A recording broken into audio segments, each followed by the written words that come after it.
tuzagaruka kandi tubabwira hanyuma n'izi nyenyeri ndwi tuzisobanure kugira ngo mumenye ese n'iki Yesu yabwiraga Yohana. Ibitereko by'amatabaza ndwi, ubwo ni birindwi, n'inyenyeri ndwi mu kuboko kw'iburyo. Ibyo byose tuzagaruka tubisobanura dukomerezaho. Nabemereye ko tuzatumira abigisha batandukanye, ariko kandi ndabinginze kubw'imbabazi z'Imana mutangire gushyigikira ubwami bw'Imana kugira ngo dufatikanye tuzabone uko dutegera abera, kandi tubone nuko kuko baba batuye mu mpande zitandukanye, mu turere dutandukanye. Hari abo tuzahamagara bazava za Cyangugu, hari n'abandi tuzahamagara bari muri uyu mujyi wa Kigali, hari n'abandi tuzifashisha ndetse bari za Nyagatare.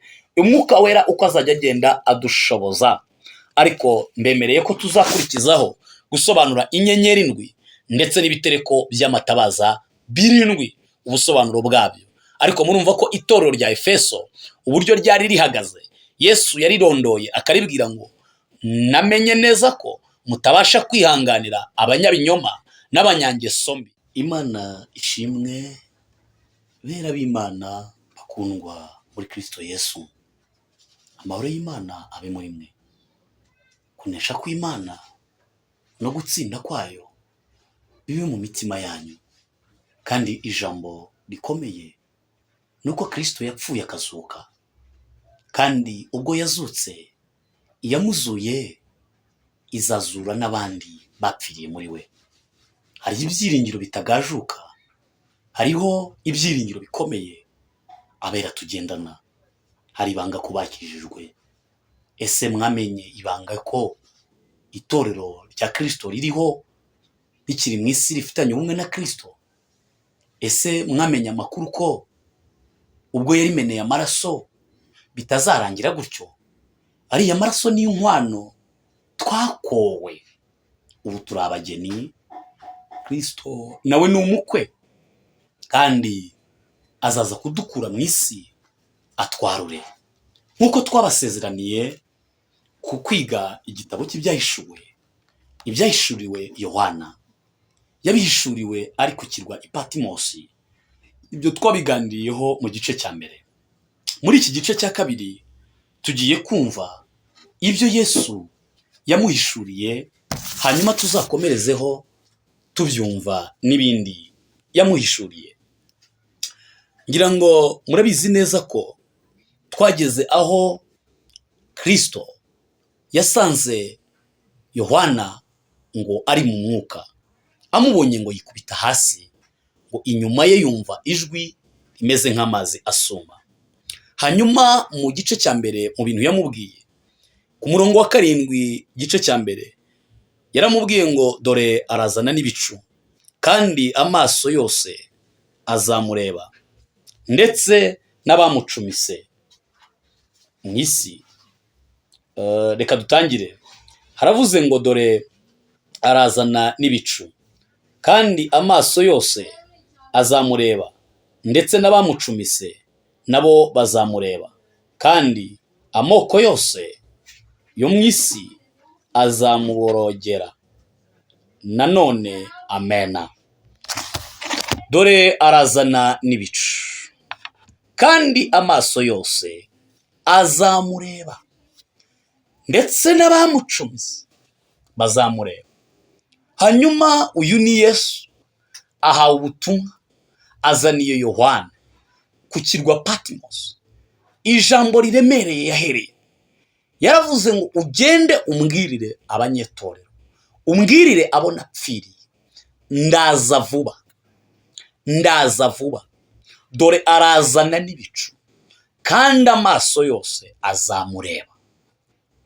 Yamumenyeshaga iki rero? Yaburiraga abantu kugira ngo bamenye neza ko mu byo Yesu ateganya ikiri ku mwanya w'imbere, nuko nubwo ari mu bwami bw'Imana akaba ari mu ijuru, arazana n'ibicu. Mu kuzamuka kw'itorero rya Kristo, ndagira ngo turebe ibyahishuriwe Yohana mu bice byaho ku murongo waho wa 12. Twumve uburyo Yesu ategura kuzamura itorero mu byo yamenyesheje Yohana. 17 yaravuze ngo ufite ugutwi niyumve iby'umwuka abwira amatorero, unesha nzamuha kuri mano yahishwe n'ibuye ryera ryanditsweho izina rishya ritazwi n'umuntu wese keretse urihabwa. Hanyuma bene data bakundwa muri Kristo Yesu, ndagira ngo mbabwire ko ubwo itorero rya Kristo rizaba rizamuwe, kandi ubwo azaza ku bicu azaza azanye n'ibicu. Kuki avuze ngo arazana n'ibicu? Ngo kandi amaso yose azamubona, ngo kandi n'abamucumise bazamureba. Ese ni bande bamucumise? N'abantu bose bamurwanyije, n'abantu bose bamunena, n'abantu bose batamwizera, n'abantu bose batamukunda, ndetse ni n'abandi bamubambye ku musaraba, bakamutera inkota, bakamutera amacumu, bakamutera imisimari, ngo nabo bazamubona. Ngo kandi amoko yose, Bibiliya iravuze ngo azamuborogera. Hanyuma ku murongo w'8 aravuze ngo ndi Alpha na Omega, itangiriro n'iherezo, niko umwami Imana ivuga, iriho kandi yahozeho kandi izahoraho, ariyo ishobora byose. Isi iribwira ko ishobora ibintu byose ariko ndasetse, kuko nta muntu n'umwe uzatura nk'umusozi. Abantu twese inzira imwe ni urupfu, tuzapfa, ariko hariho amahirwe ko bazapfira muri we. Nta muntu urabona umuti w'urupfu. Niba abakomeye mufite ubuhanga, nimudushakire umuti w'urupfu. Niba abakomeye muri abahanga, nimudushakire inkingo zikomeye z'amahoro. Abantu mubatera inkingo bagira umutuzo, ntazihari, ariko Yesu afite ibyo mudafite. Rero niwe tangiriro ni nawe herezo. Hano Yesu yamenyeshaga Yohana amubwira ngo umbwirire amatorero yose, umbwirire abo napfiriye ko ninjye tangiriro ni nanjye herezo, kandi ndi Alpha na Omega, uwa mbere n'uwa nyuma. Birasobanuye ngo uw'imperuka n'uw'ibihe byose, kandi uzahoraho iteka. Yemwe bakundwa muri Kristo Yesu, ibi nubwo tubivuga mukumva ni ibintu biri kure, ariko Yesu niwe tangiriro. Yohana wa mbere aranditse, aravuze ngo mbere na mbere hariho jambo, kandi jambo yahoranye n'Imana. Aravuze ngo kandi mu byaremwe byose nta kitararemwe n'uwo jambo. Haleluya, Imana ishimwe. Hanyuma reka mwumve uko yakomeje ku murongo w'9 ubwo yandikiraga itorero. Ubwo yandikiraga yamubwiraga ngo yandikire amatorero yose. Hanyuma ndagira ngo mbabwire ko uyu murongo wa 9 uvuze ngo njyewe Yohana mwene so, musangiye amakuba n'ubwami no kwihangana biri muri Yesu, nari ku kirwa cyitwa Patmos. Ijambo ry'Imana, reka dutangire rino jambo neza, itara ryari rimpumye mu maso, mwihangane. Bibiliya iravuze ku murongo wa 9 ngo njyewe Yohana mwene so, musangiye amakuba n'ubwami no kwihangana biri muri Yesu, nari ku kirwa cy'Ipatimo, bampora ijambo ry'Imana no guhamya kwa Yesu. Ku murongo w'10, ku munsi w'umwami wacu narindi mu mwuka, inyuma yanjye numva ijwi rirenga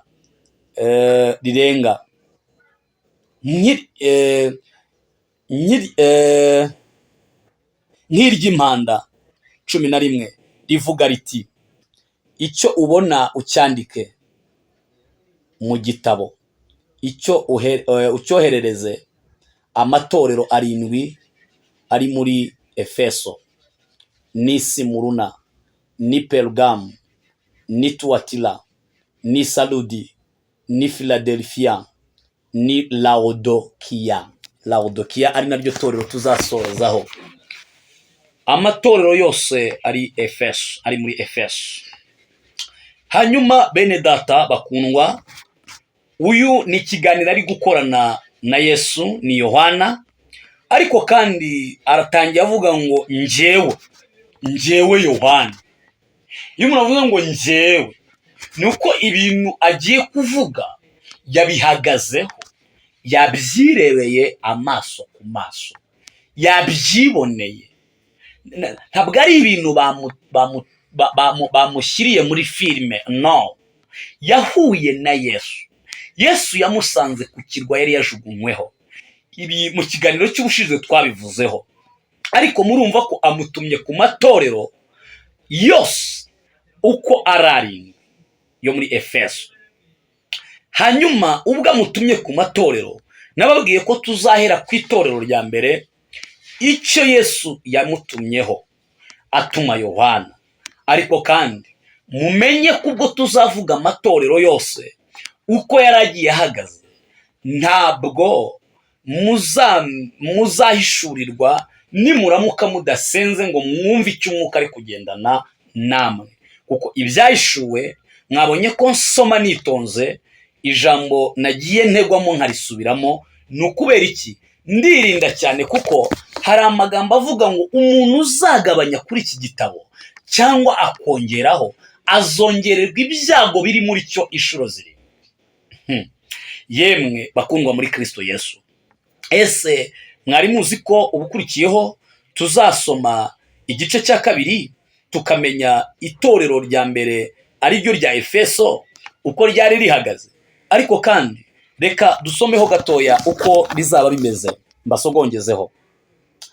Hanyuma umurongo wa mbere mu gice cya kabiri aravuze ngo, wandikire marayika w'itorero ryo muri Efeso uti, ufashe inyenyeri ndwi mu kuboko kw'iburyo akagendera hagati y'ibitereko by'amatabaza birindwi by'izahabu, aravuga aya magambo ati, nzi imirimo yawe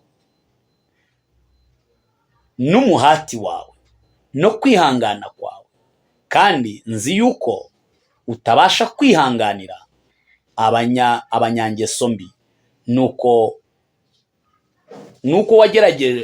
wagenzuye abiyita intumwa kandi atarizo. Reka tugarukire ahangaha, murasoma kino gice cyose kugera ku murongo wa 7. Tuzagaruka tubabwira iby'igitereko cy'amatabaza, tuzagaruka kandi tubabwira hanyuma n'izi nyenyeri ndwi tuzisobanure kugira ngo mumenye ese n'iki Yesu yabwiraga Yohana. Ibitereko by'amatabaza ndwi, ubwo ni 7, n'inyenyeri ndwi mu kuboko kw'iburyo. Ibyo byose tuzagaruka tubisobanura dukomerezaho. Nabemereye ko tuzatumira abigisha batandukanye, ariko kandi ndabinginze kubw'imbabazi z'Imana mutangire gushyigikira ubwami bw'Imana kugira ngo dufatikanye tuzabone uko dutegera abera, kandi tubone nuko kuko baba batuye mu mpande zitandukanye, mu turere dutandukanye. Hari abo tuzahamagara bazava za Cyangugu, hari n'abandi tuzahamagara bari muri mujyi wa Kigali, hari n'abandi tuzifashisha ndetse bari za Nyagatare. Umwuka wera uko azajya agenda adushoboza. Ariko mbemereye ko tuzakurikizaho gusobanura inyenyeri ndwi ndetse n'ibitereko by'amatabaza 7, ubusobanuro bwabyo. Ariko murumva ko itorero rya Efeso uburyo ryari rihagaze, Yesu yarirondoye akaribwira ngo, namenye neza ko mutabasha kwihanganira abanyabinyoma n'abanyangeso mbi, kandi arababwira ngo ubwo namenye ko bimeze bityo, ababwira ko ari kumwe nawe. Tuzasoma kino gice cyose cya 2 muri iri torero rya Efeso uko ryari rihagaze, tuvuga amateka yaryo ndetse tubamenyeshe naho ryari riherereye. Ese ubwo hari iki? Imana rero ibagirire neza kandi ibahe umugisha. Karibu ku gitabo cy'ibyahishuwe, kandi ibyahishuwe byahishuwe na Yesu Kristo abihishurira Yohana kugira ngo amenyeshe imbata ze ibikwiriye kuzaba hanyuma. Bakundwa mu mwami wacu, Imana ibahe umugisha. Mwakire neza ijambo ry'Imana. Mana, mu izina rikomeye rya Kristo Yesu, turasenze dushima imirimo yawe, turasenze dushima kunesha kwawe. izina ryawe nirihabwe icyubahiro, imirimo yawe nigaragare, ubwami bwawe nibuze, kunesha kwawe nikuganze, ukore imirimo itangaje kandi wiyerekane ku ntore zawe. Urakoze Kristo, kubw'ubwami bwawe n'ubushobozi n'icyubahiro no kunesha ari byawe none n'iteka ryose. Uduhe ubwenge bwo guhishura amabanga, uduhe imbaraga zo kumena amabanga, uduhe imbaraga zo kumenyesha imbohe ko zibohowe, kandi utwongerere imbaraga nyinshi kugira ngo dutebutse ubwami bwawe, ubwo wenda gutwara itorero abera batazatungurwa mu bihugu bitandukanye. Urakoze kubyumvise, ni mu izina ry'umwami wacu Yesu Kristo, amen. Imana ibahe umugisha bakundwa muri Kristo Yesu, mukeneye gutera inkunga umurimo w'Imana no gushyigikira ubutumwa kugira ngo bwamamazwe ku isi yose. Ahataragera ubutumwa hagera ubutumwa, nimero iri aho hasi, ni kuri 078 028 885. Inkunga yawe irakenewe. Hasi aho hariho na banki ya Equity mushobora gushyigikiraho ubwami bw'Imana kugira ngo tubwirize ubutumwa bwiza dushize amanga, tubugeze naho butaragera. Imana ibagirire neza, ababikora babikunze bazabihemberwa. Muri iki gihe isi naniwe, n'abayituye bananiwe, nabo kandi bari gukora buheruka, ab'isi n'isi, ndagira ngo abera natwe dukore buheruka kandi dutebutse ubwami bw'Imana kugira ngo bumanuke buterura itorero mu isi, kandi ubwo tuzakakamba ikirere ndabizi nitugera mu bwami tuzanezerwa. Ibyo tubivuga benshi bagira ngo ni ibipindi, ariko twamaze kumenya ibanga, hari ibanga kubakijijwe. Imana ibahe umugisha, Imana ibagirire neza. Shalom shalom. Mwari kumwe na Reverend Prophet Evode. Imana ibagirire neza. Amen. Shalom.